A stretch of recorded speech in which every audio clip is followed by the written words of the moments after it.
안녕하세요. 오늘도 사연살롱을 찾아주셔서 감사합니다. 일산에 살고 있는 40대 초반 여성이에요.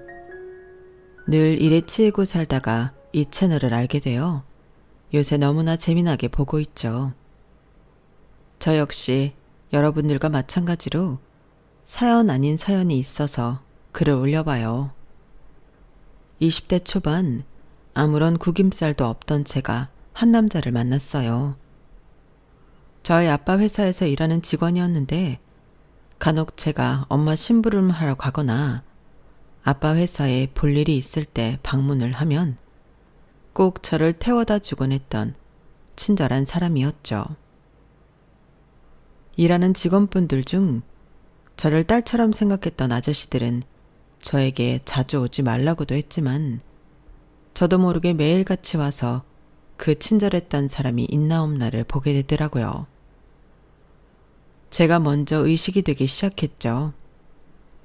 외모도 푸근하게 생겼고 전 그때 대학생이었던 터라 사실 한참 남자에 관심이 많은 때였어요. 아빠 회사에서 일하는 것 빼고는 다 괜찮은 사람 같다고 생각을 해서 그런지 저 역시 태워다 준다는 호의를 거절하기 싫었죠.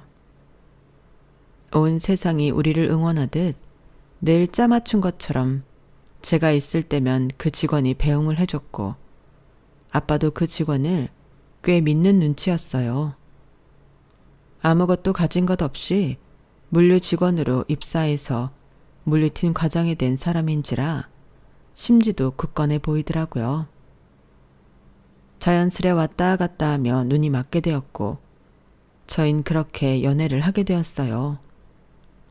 실제로 연애를 해보니 참 다정다감한 사람이었고 제가 딱 저희 아빠 같은 사람과 결혼하고 싶었는데 아빠와 성격도 비슷하다고 느꼈어요. 저희 아빠도 맨몸으로 여기까지 올라오신 분이라 굉장히 심지가 굳건하신 분이었는데 대화를 하고 있으면 성공에 대한 열망과 책임감이 강한 것이 느껴졌죠. 그러면서 제가 가지지 못한 모습을 보고 아마 반했던 것 같아요. 저보다 8살이나 많았는데 홀어머니를 모시고 살고 있다고 했고 안 해본 일이 없다고 하더라고요.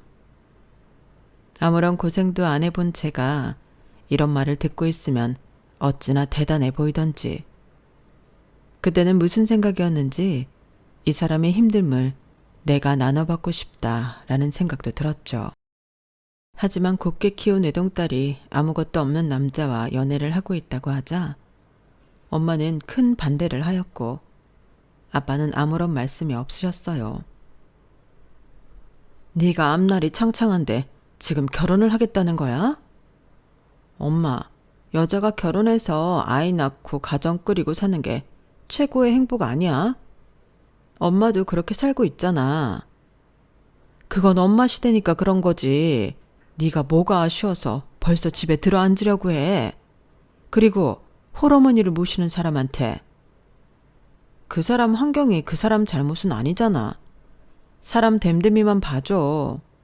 솔직히 아빠 회사에서 이렇게 오래 일하면서 능력 인정받은 거 보면 몰라? 여보도 그만 언성 높여요. 수미야, 우리 이 문제는 천천히 생각해보자. 완강히 반대하는 엄마였지만 아빠는 대놓고 반대를 하시진 않았어요. 그것만 해도 참 위로가 되었고 저흰 계속 그렇게 결혼을 밀어붙이게 되었죠. 자식 이기는 부모가 없듯이 결국 제가 좋다고 하는 결혼을 부모님은 허락해 주셨죠. 엄마가 많은 눈물을 흘리긴 했지만 저도 한 고집하는 성격이었기 때문에 말리실 수는 없단 걸 알았어요. 그리고 꼭 이 선택을 보란 듯이 엄마가 나중에 잘했다고 하시게 할 거야 라는 마음도 가지게 되었던 것 같아요. 잘 살아. 네가 선택한 거니까 후회하지 말고. 알겠지? 힘들면 그래도 언제든지 친정으로 와도 돼. 당연하지. 엄마, 나 진짜 잘 살게. 민욱 씨 정말 성공할 거야. 아빠도 무일푼이었지만 지금 이렇게 자리 잡은 거 봐. 그래, 엄마는 우리 딸 믿어.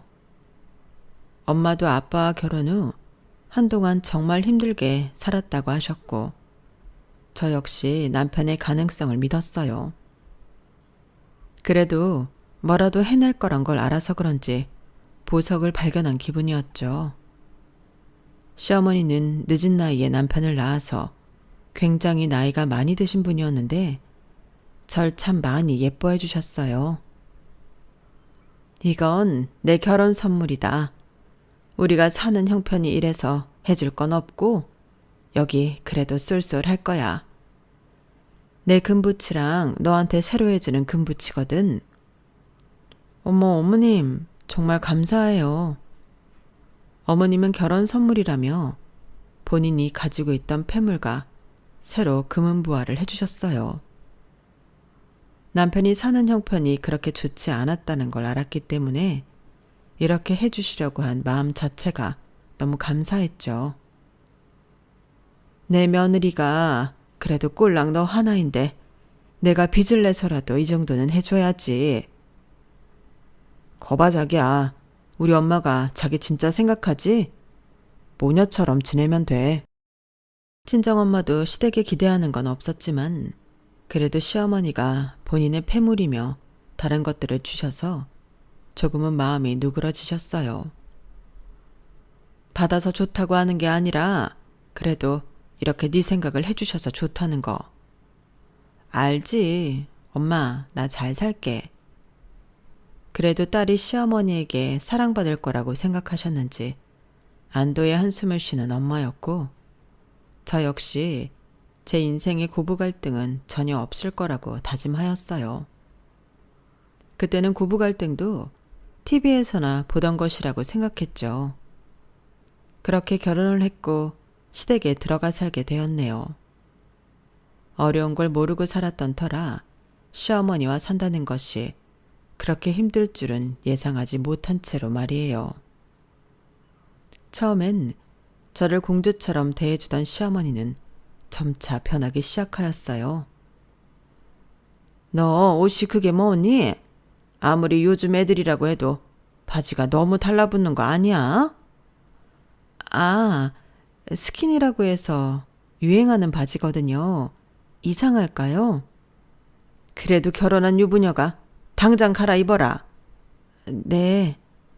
아무리 시내가 변했어도 그렇지 어디서 시어머니 사는 곳에 저런 옷을 입고 다녀? 너 그렇게 우녀우녀 자라서 어떡할래? 우리 아들 밥이나 제대로 해줄 수 있겠니? 노력하고 있어요. 절 딸처럼 생각하신다는 시어머니는 사사건건 제가 입는 옷, 액세서리, 머리 스타일까지 간섭하셨어요. 처음으로 누군가에게 간섭을 받으려니 여간 답답한 게 아니었는데 남편에게 이런 소리를 하려고 하면 남편은 저를 꾸짖더라고요. 엄마 말이 맞는 말이긴 하지. 솔직히 결혼했는데 옷도 좀 아줌마처럼 입고 다녀야 하는 거 아니야? 요즘에 결혼했다고 누가 그렇게 아줌마처럼 하고 다녀. 오빠 왜 그래? 그냥 우리 엄마 말 들어서 나쁠 게 없다는 거야. 언제는 공주처럼 대접해준다면서 이게 공주야? 결혼을 했으면 어느 정도 맞춰나가긴 해야지. 어떻게 네가 하던 대로 살래? 그건 맞는 말이지만 그래도 어머님이 너무 쌀쌀 맞으시니 그런 거지. 네가 아무것도 못하니까 그렇지. 그게 무슨 소리야? 솔직히 아무리 외동딸에 금수저라지만 밥 한 번 안 해봤다는 게 말이 되냐? 난 밥 없이 못 사는 사람인데 그러니까 엄마도 화가 나시는 거야. 오빠 말 진짜 웃기게 한다. 내가 밥 해주려고 결혼한 거야? 저도 대학을 졸업하고 나름 회사를 다니고 있던 터라 밥에 목숨 거는 시어머니와 남편이 이해가지 않았지만 그래도 결혼을 했으니 최대한 남편에게 맞춰주려고 했어요. 하지만 매번 잔소리를 듣게 되었죠. 8살이나 많은 남편은 절 늘 어린애 취급하며 말을 하였고 그에 더불어 시어머니도 늘 한 소리 덧붙이셨어요. 행복하려고 한 결혼 생활이지만 선생님과 사는 느낌이 들어 숨이 막힐 때도 있었죠. 그리고 남편한테도 이런 소리를 들으니 옷 입는 스타일마저도 변하게 되더라고요. 밥을 사 먹을 때면 생전 안 하던 소리까지 하시는 시어머니와 밥을 같이 먹기도 힘들었어요. 남들은 부자 처가 얻으면 뭐 명함이라도 하나 파준다는데. 그게 무슨 말씀이세요? 아니 맞잖니. 네 남편이 다니는 회사, 어머니는 네 아빠 회사 아니냐? 그럼 사위가 하나인데 자리는 하나 해줘야지. 저희 아빠 그런 거는 개의치 않아 하시는 분이세요. 공평하시거든요. 당신도 알잖아. 결혼 전에 아빠가 우리 회사는 무조건 능력제라고 하셨던 거. 그래도 사위가 하나인데 진짜 그럴 줄 몰랐지. 당신도 그래서 사원에서 지금까지 올라온 거 아니야? 아마 잘하면 더 잘해주실 분이지 모른 척 하실 분은 아니셔. 이렇게 답답해서요, 원. 딸이 너 하나고 그럼 이 집에 사위가 우리 아들밖에 더 있어?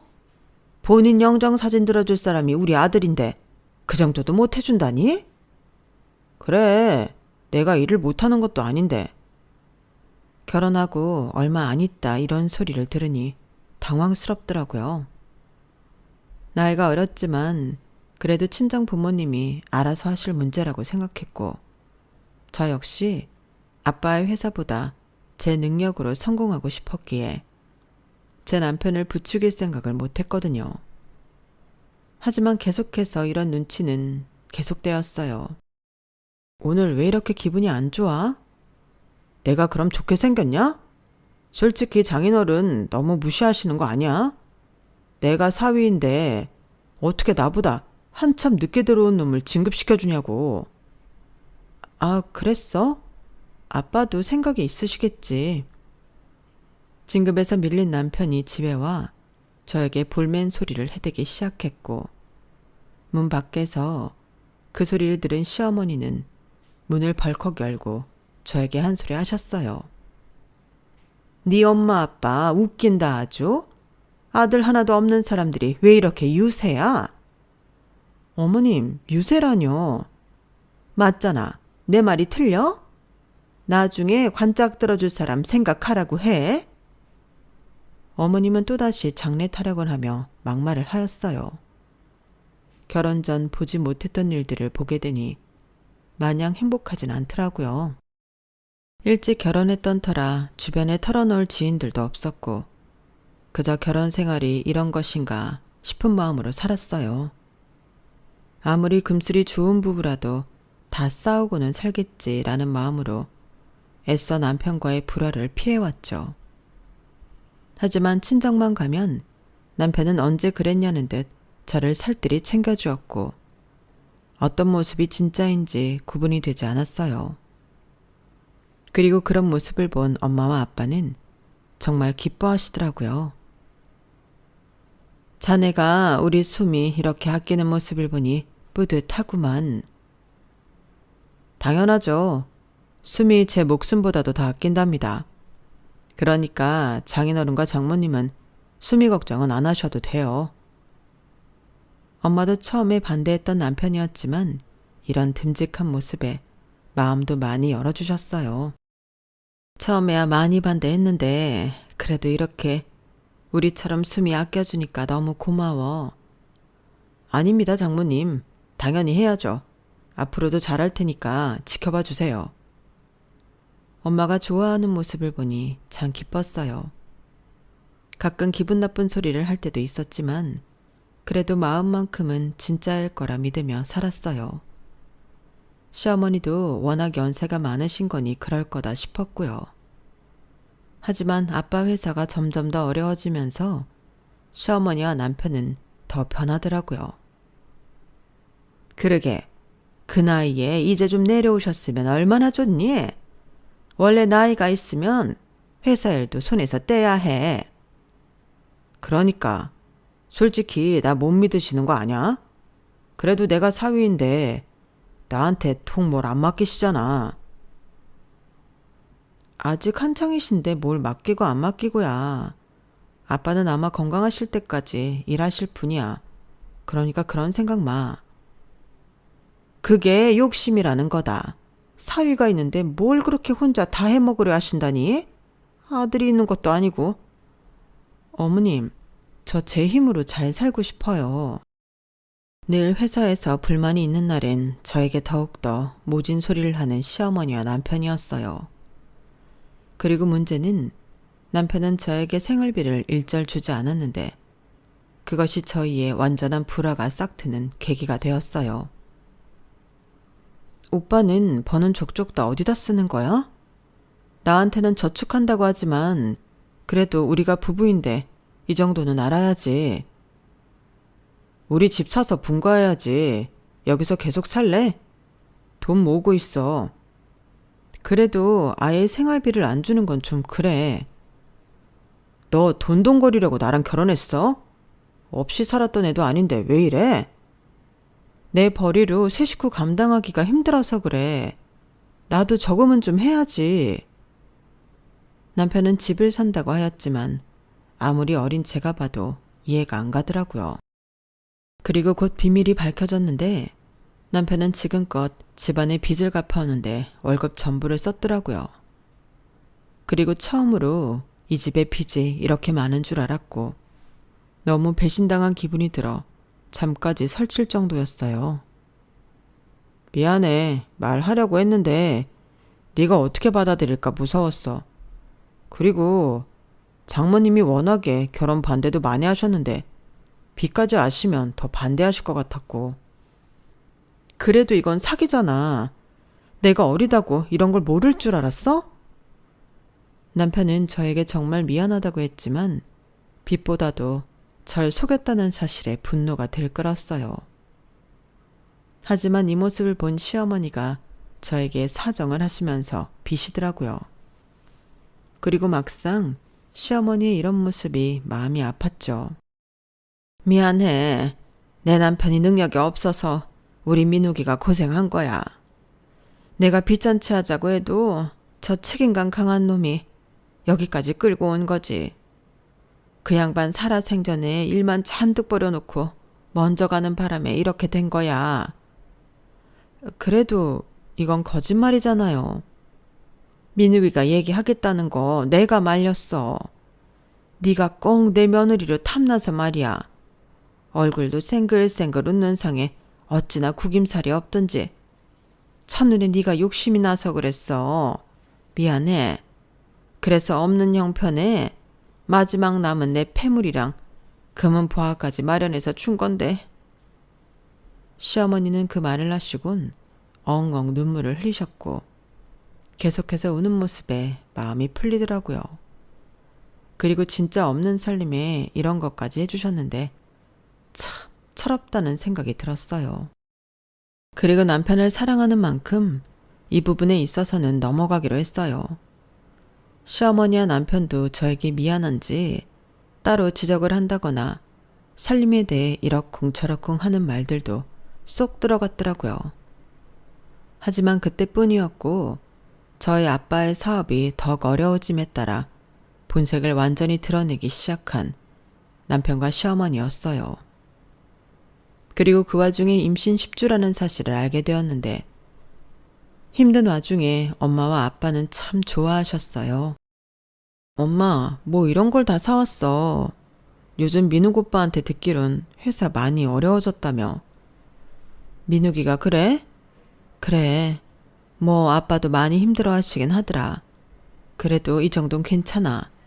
뭐 먹고 싶은 건 없고? 난 괜찮아.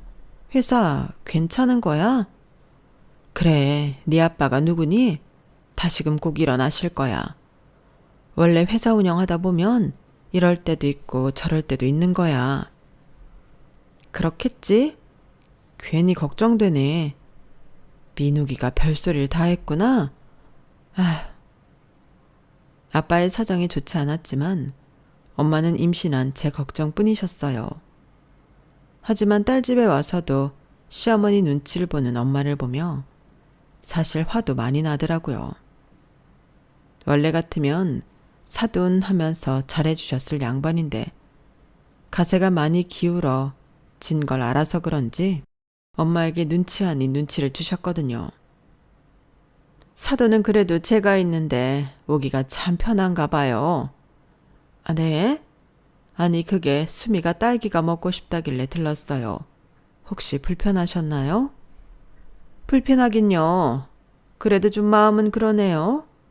제가 얼마나 불편한 사람인데 이곳에 마구 오실 생각을 하시다니.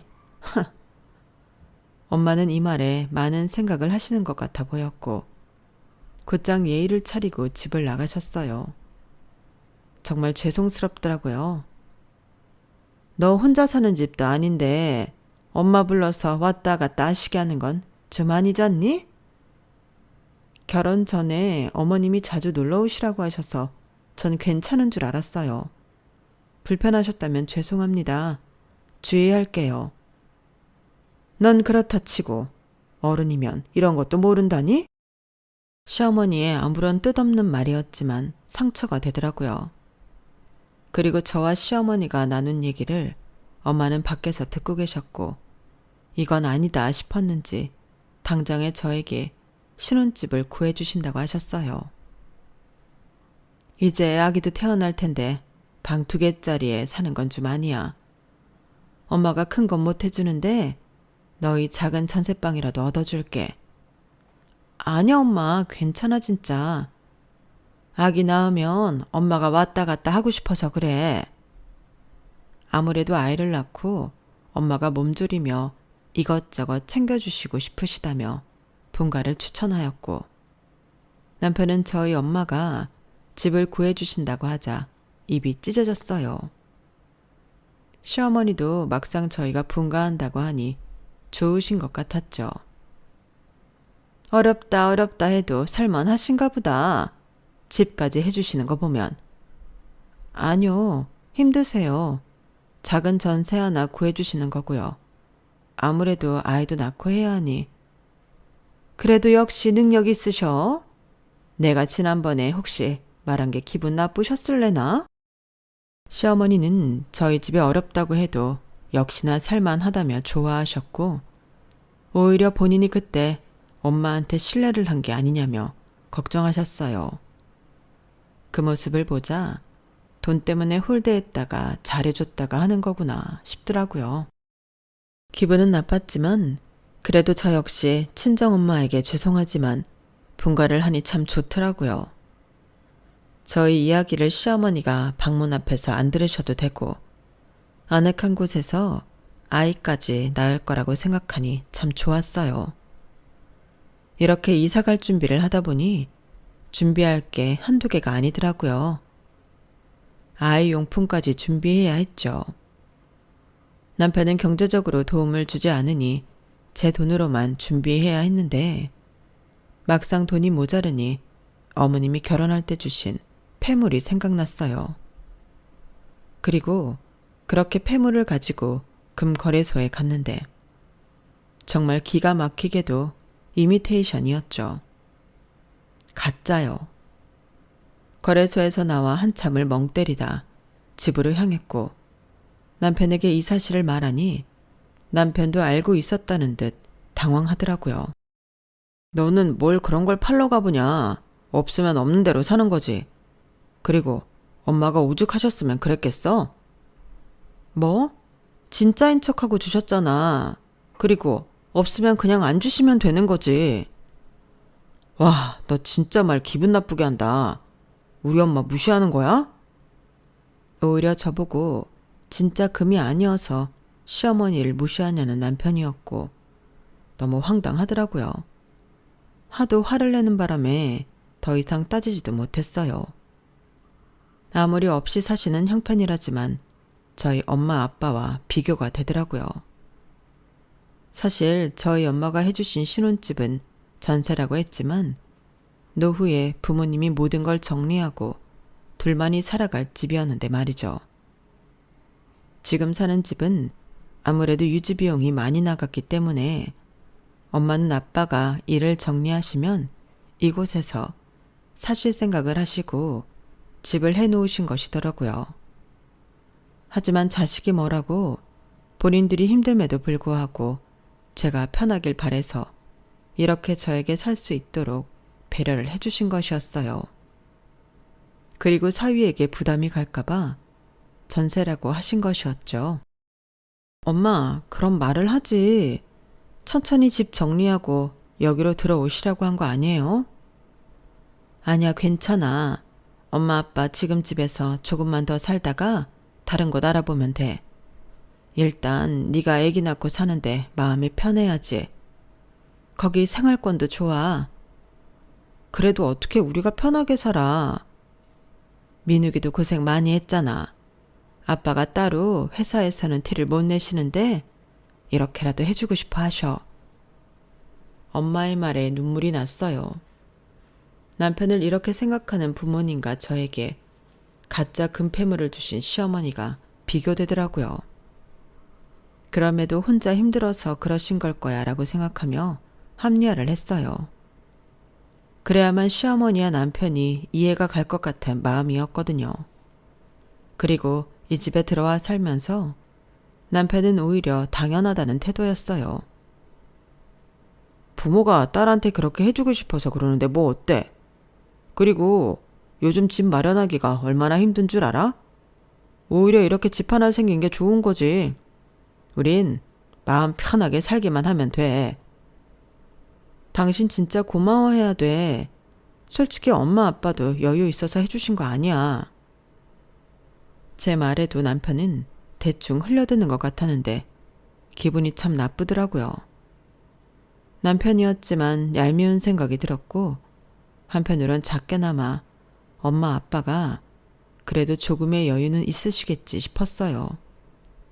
지금 생각해보니 참 못난 딸이었네요. 그렇게 아이도 낳고 한동안은 조용했어요. 하지만 조용한 게 무색할 만큼 아빠의 회사는 아예 기울어져 버렸고 탄탄한 회사도 이럴 수가 있나 싶게 급격히 내리막길을 달리기 시작했죠. 일이 이렇게 되자 남편은 난리가 나더라고요. 오히려 저를 탓하는 말까지 하면서 말이에요. 너도 알고 있었지? 장인어른 거래처에 대금 밀린 지도 꽤 됐다는데 당신이 모를 리가 없잖아. 뭐? 지금 그게 할 소리야? 가족으로서 이 위기를 극복하기는커녕 오히려 원망 섞인 얘기를 하니 너무 화가 났고 대판 싸우게 됐어요. 사실 결혼 후 남편네 빚이 많다는 이유로 하루도 쉬어본 적 없이 생활비를 보태느라 일도 꾸준히 했고 간간히 아빠나 엄마의 도움도 많이 받았던지라 화가 났죠. 당신이 뭐 보태준 거 있어? 그리고 가족으로서 그게 할 말이야? 지금 엄마 아빠는 괜찮냐고 물어보는 게 정상이지. 당신 빚쟁이라고 했을 때 우리 부모님이 얼마나 안쓰러워하셨니? 진짜 실망이다. 그거랑 이거랑 같냐? 본인과는 다르다며 화를 내는 남편이었죠. 너무 걱정스러운 건 친정아빠는 그 뒤 계속 연락이 없었고 회사는 급격히 부도가 진행되는 수순이었죠. 엄마는 울고불고 하시고 저 역시 연락이 안 되는 아빠가 심히 걱정되더라고요.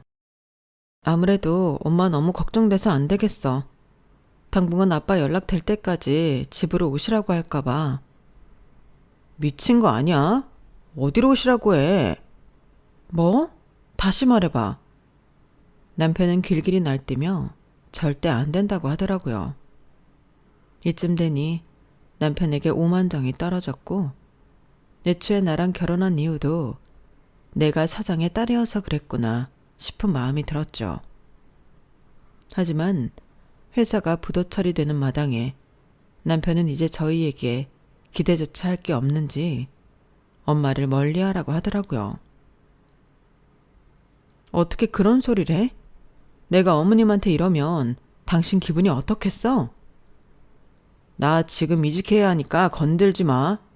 그러게 애초에 젊은 피한테 잘 맡기고 내려오시지. 이 꼴을 만들어. 걱정은커녕 저희 아빠 탓을 해대는 말을 하는 남편이었어요. 그럼에도 전 엄마를 혼자 둘 수 없었고 사정을 했죠. 아빠 연락 될 때까지만이야. 어? 이 집도 솔직히 우리 엄마가 해주신 거잖아. 회사 넘어가는 만해로 엄마 집에 사람들 들락날락거리는데 어떻게 혼자 두냐고. 감수하셔야지. 만약 이번에 회사 완전 무너지고 나한테까지 피해되면 진짜 나 가만 안 있을 거니까 잘 알아둬. 당신 진짜 정 떨어진다. 정말 화가 났고 뒤도 돌아보고 싶지 않은 남편이었지만 지금 이 문제는 중요하지 않았어요. 전 그럼에도 혼자 계신 엄마의 옆을 지켜드리고 싶었거든요. 그렇게 엄마네 집으로 향했을 때 엄마는 집 안에서 쓰러져 계셨더라고요. 너무 놀라 허겁지겁 엄마를 들쳐업고 병원으로 가면서 남편에게 전화를 했는데 남편은 그 사이 시댁에 갔는지 시어머니와 함께 전화를 받더라고요. 여보, 지금 엄마가 쓰러져서 병원 가고 있어. 일단 상태 봐야 할 것 같아. 하지만 제 말에 도다운 대답은 이거였죠. 내가 안 된다고 했지. 네가 그럴 줄 알고 비밀번호 다 바꿔놨어. 너 장모님 모시고 올 거면 예은이 볼 생각도 말고 이혼인 줄 알아. 안 그러면 당장 장모랑 연 끊어. 너 미친 거 아니니? 네가 어떻게 그래? 우리 아들이 안 된다는 거 네 멋대로 하는 거야? 결혼 후 힘들게 살았던 저를 안쓰러워하신 엄마는 제가 살 집까지 마련해 주셨지만 쓰러진 친정엄마를 혹시라도 집에 데려올까 남편은 집 비밀번호까지 바꿨고 그러면서 막말을 하는 거예요. 그 말을 듣고 전화를 끊어버렸고 전 그렇게 엄마를 모신 뒤 병원에 입원을 시켰어요. 엄마는 일시적인 쇼크와 영양실조라고 하였는데 그동안 마음고생이 심하셔서 생긴 마음의 병 같더라고요. 딸로서 그것도 모르고 살았다니 참 마음이 아팠어요. 그렇게 엄마가 정신을 차리셨고 이런 일을 처음 겪어보는 엄마도 정말 많이 우시더라고요. 일단 가장 걱정이 되는 건 아빠와의 연락이 닿지 않아서였어요. 전 그렇게 계속 옆에서 엄마를 달랬고 일단 딸아이 때문에라도 집에 다녀온다고 했죠. 다행히 병원에 계셔서 그나마 괜찮겠다는 생각이 들더라고요. 심란한 마음으로 집에 갔는데 역시나 비밀번호는 바뀌어 있었고 전 그렇게 남편에게 정말 큰 실망을 하였어요. 남편 또한 들어오는 저에게 막말을 하였죠. 당장 이번 달 월급 어쩔 거냐고. 장인 연락도 안 되고 미치겠네. 회사 사람들도 난리야. 알아? 그 와중에 넌 장모를 모시고 싶다고 할 수 있냐? 괜찮냐는 말 한마디 없는 너랑 나도 못 살겠다. 이혼하자. 당신같이 본인 가족만 생각하는 이기적인 인간이랑 나도 못 살아. 이혼하자는 말에 남편은 코웃음을 쳤어요. 이제 가진 것도 없고 힘들 예정인 제가 이혼을 하자고 하니 얼씨구나 싶은 얼굴이었죠. 그래, 빚도 상속된다는데 이혼하자. 저에게 미련 따위 없어 보이더라고요. 이 일은 시어머니 귀에까지 들어가게 되었고 시어머니 역시 오히려 이혼을 하려며 부추길 정도였어요. 너 후회 안 할 것 같니? 여자 혼자 몸으로 애를 어떻게 키운다고? 자존심 세우지 마. 어차피 우리 아들은 재혼하면 돼. 제가 후회를 왜 해요? 이런 인간이랑 사는 자체가 후회인데. 그리고 애 안 키운다는 말을 이렇게 돌려 말해주시네요. 감사합니다. 예은인 제가 키울게요. 그래, 우리 아들 혹 달리면 안 되니까 네가 데려가. 가장 힘들 때 인간들의 본성이 나타난다는 말이 참 와닿더라고요. 이렇게 힘이 들 때 가장 가깝게 생각했던 시어머니와 남편의 태도를 보니 그동안 내가 뭘 한 건가 싶은 마음이 들었죠. 그렇게 전 남편과 이혼을 준비하려 했어요. 하지만 엄마가 아시면 혹시 충격을 받으실까 사실대로 말할 수는 없었고 그저 엄마 앞에서는 아무렇지 않은 척을 할 수밖에 없더라고요. 아이를 데리고 친정으로 가서 태어난 엄마를 모셨어요. 너 진짜 안 가봐도 돼? 괜찮아. 지금은 엄마가 더 중요해. 그러니까 일단 잘 드시고 좀 기운 내셔. 미안하다. 너한테까지 짐이 된 것 같아. 아니야. 아빠 무책임한 분 아니잖아. 그러니까 같이 기다려보자.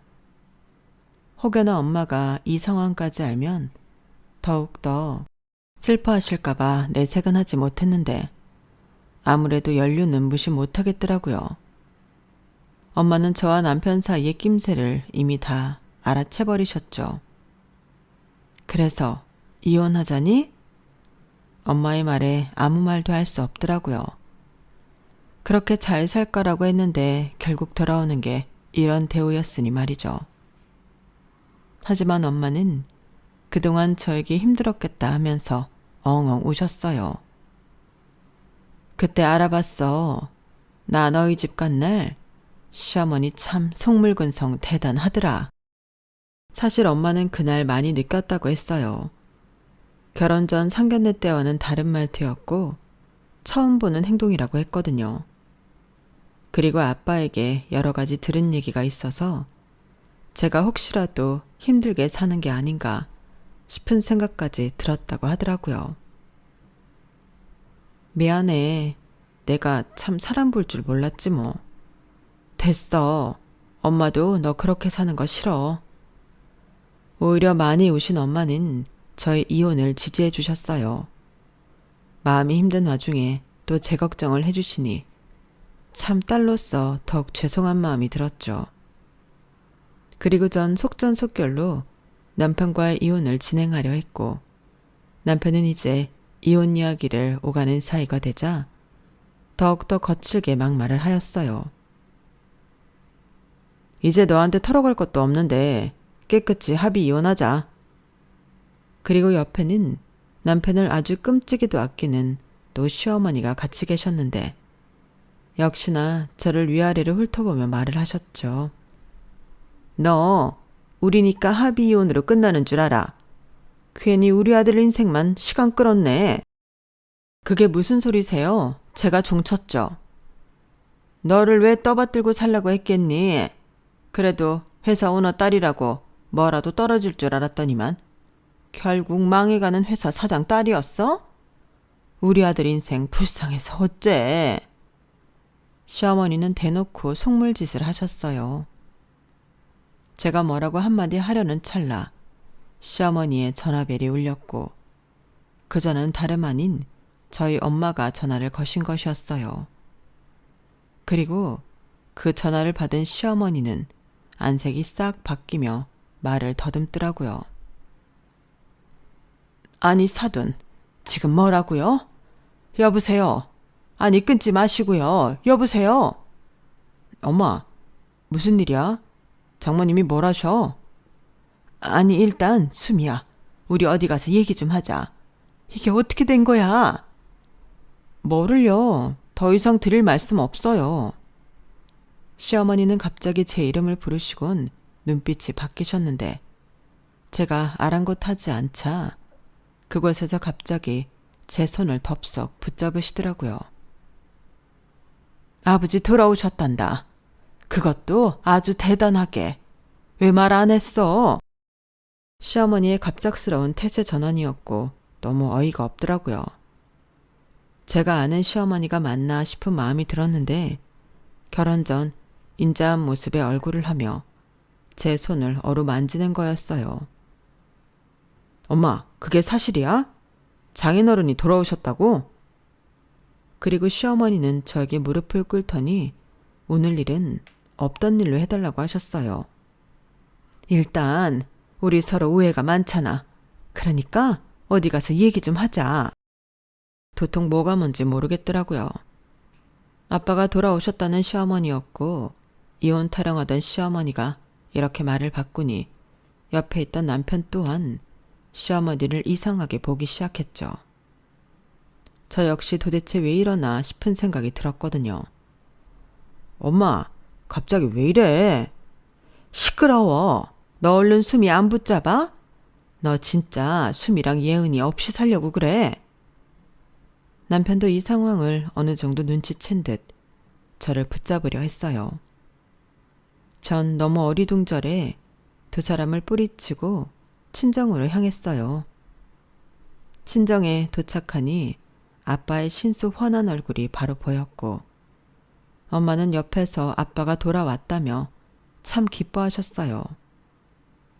그리고 돌아온 아빠가 해줬던 얘기는 참 놀라운 이야기더라고요.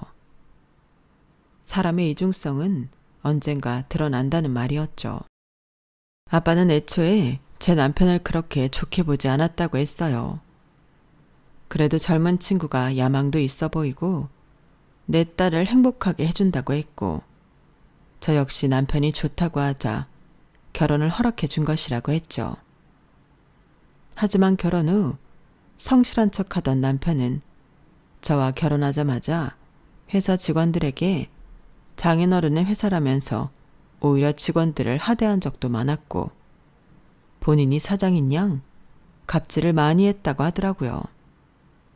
그 모습에 임원 아저씨들은 아빠에게 쓴소리를 많이 했고요.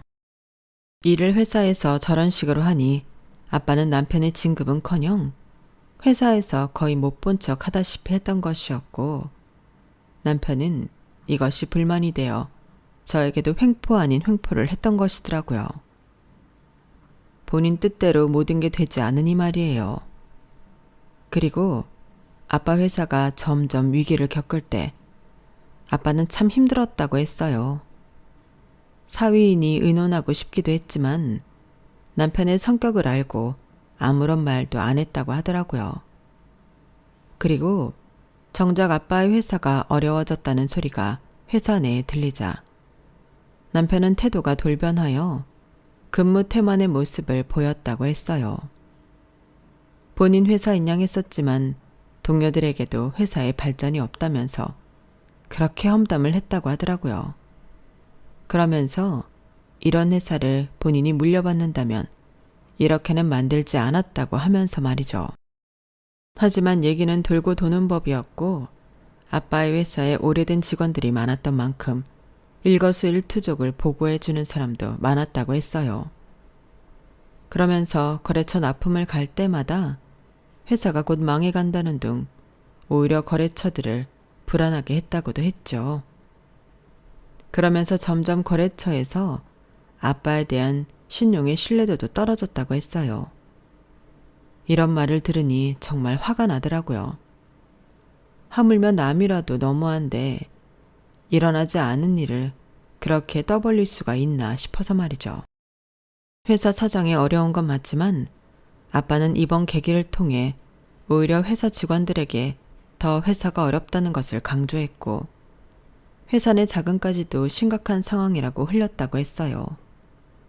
물론 회사가 심각했던 상황은 맞았지만 남편 또한 어떻게 나오냐가 궁금했다고 하시더라고요.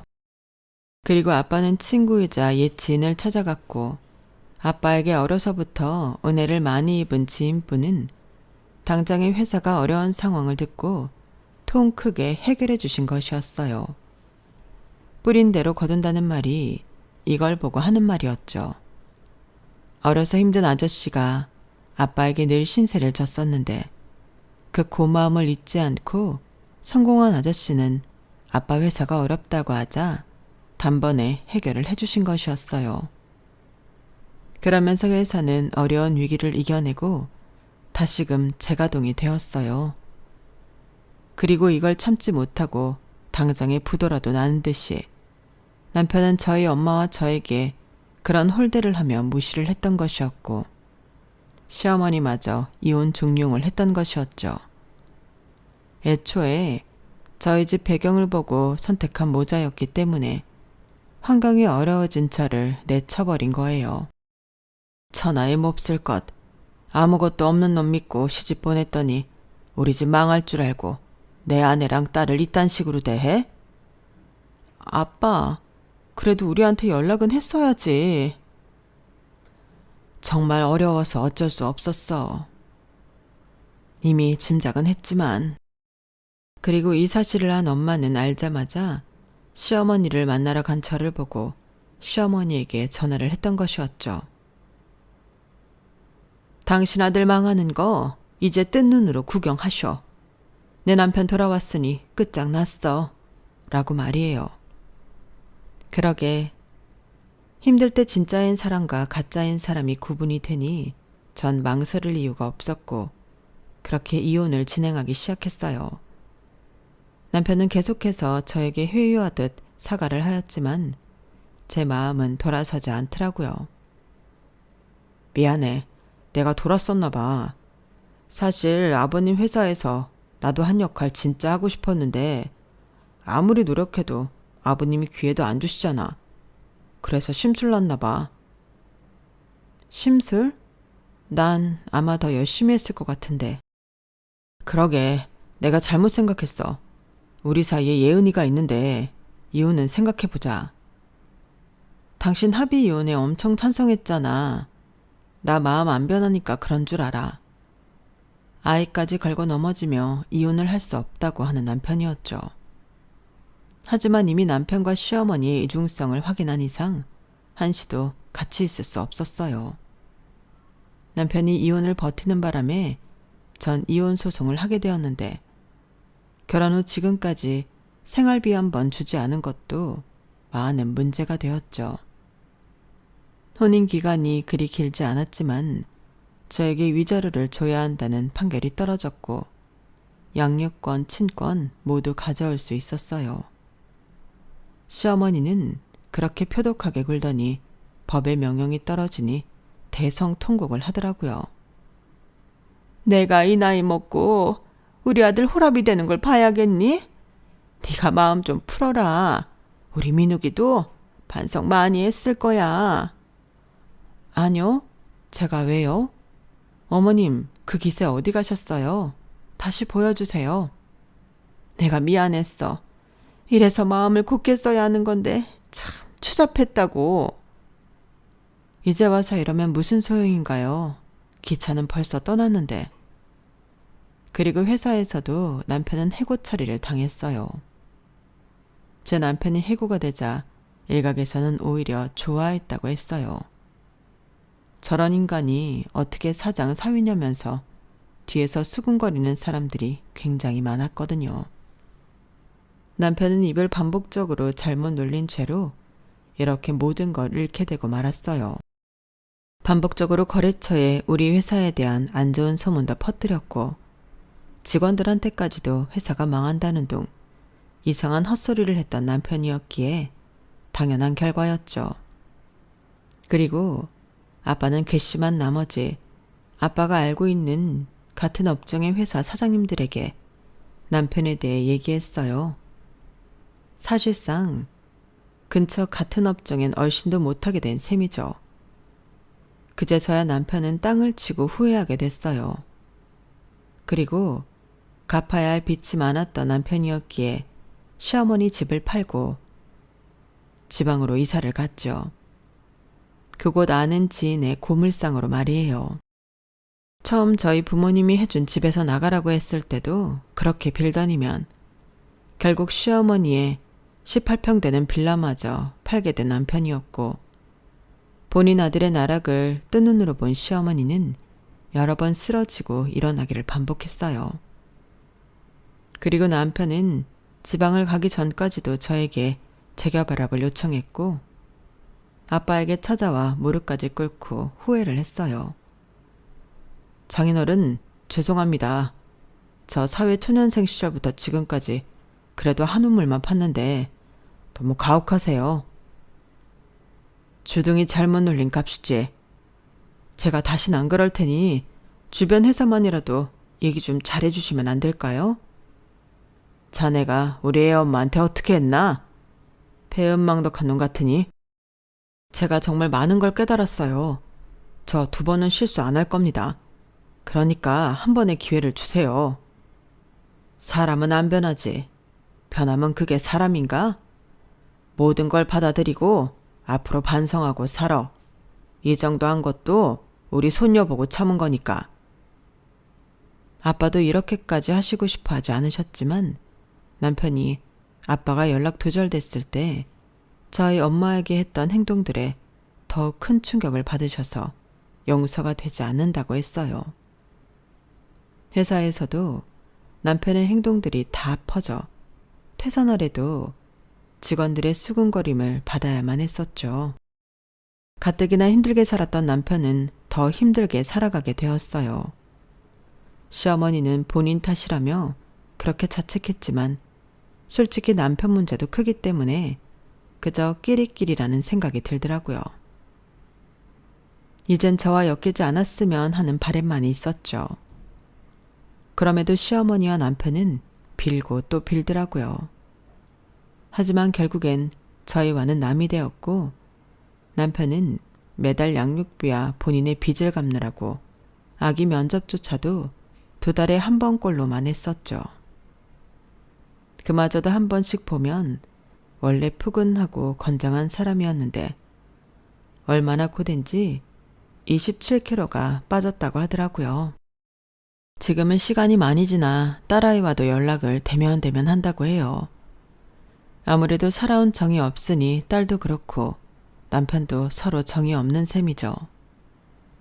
딸이 성인이 되면 아빠를 만나고 안 만나고는 본인의 문제이니 그때까지는 강요하지 않을 생각이에요.